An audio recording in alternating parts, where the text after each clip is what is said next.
Welcome to the Ballistic Report. I'm your talented host, Ike Moore, and this is the show where we break down pop culture.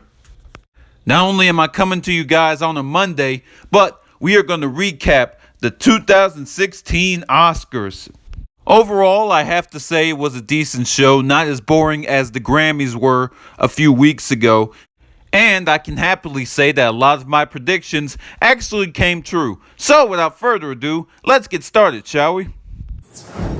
First off, I hate to say I told you so, but I told every single one of you that Chris Rock was going to bring it. With all of the quote-unquote controversy going on, everybody was wondering, how real is Chris going to get? Is he going to go there? And I think he answered the question for you last night.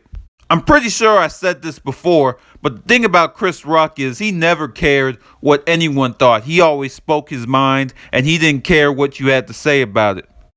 I think that's why we don't really see him a lot these days. It's because, with everything being so politically correct nowadays, it's hard for him to go out and perform like he used to.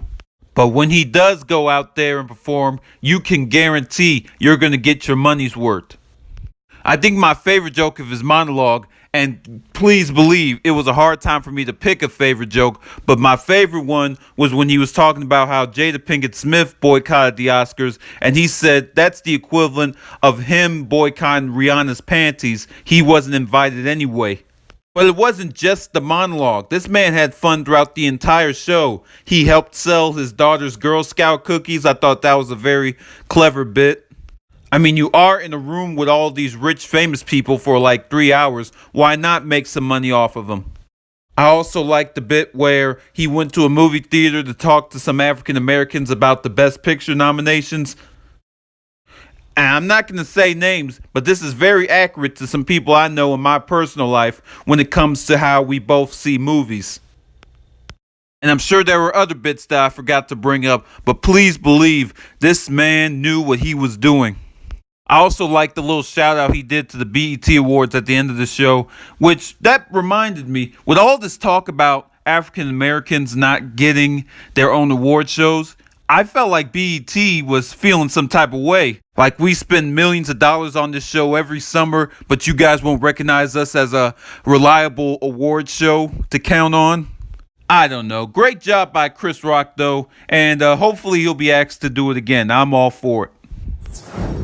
Sam Smith won for Best Original Song, and the reason this was funny to me is because on stage, he claimed that no other Oscar was won by a gay person, even though when you look at the facts, a lot of gay people have won Oscars, so I don't think he got his facts right. A lot of people messing up these days. Steve Harvey with the Miss Universe pageant, Bow Wow with the Grammys, and now Sam Smith. Come on, guys, get it together. Hey, this is Sylvester Stallone. I know a lot of you all are mad I didn't win my Oscar last night, but hey, I'm still the freshest old man out there. I mean, look at that woman next to me, huh? She loves me. Adrian, I almost did it!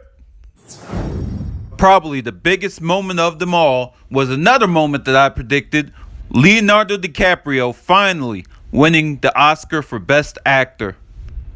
And has this been a cat-chasing mouse game for this guy? I mean, all he wanted to do was win an Oscar, but it took all these years to make it happen. I forget what year he was nominated for Wolf of Wall Street, but this scene alone should have got him that award. If you've seen this movie, you know this scene right here. This should have guaranteed a win for him. Hell, in Django Unchained, he cuts his own hand. How much dedication do you need? At that point, he was bleeding for an Oscar.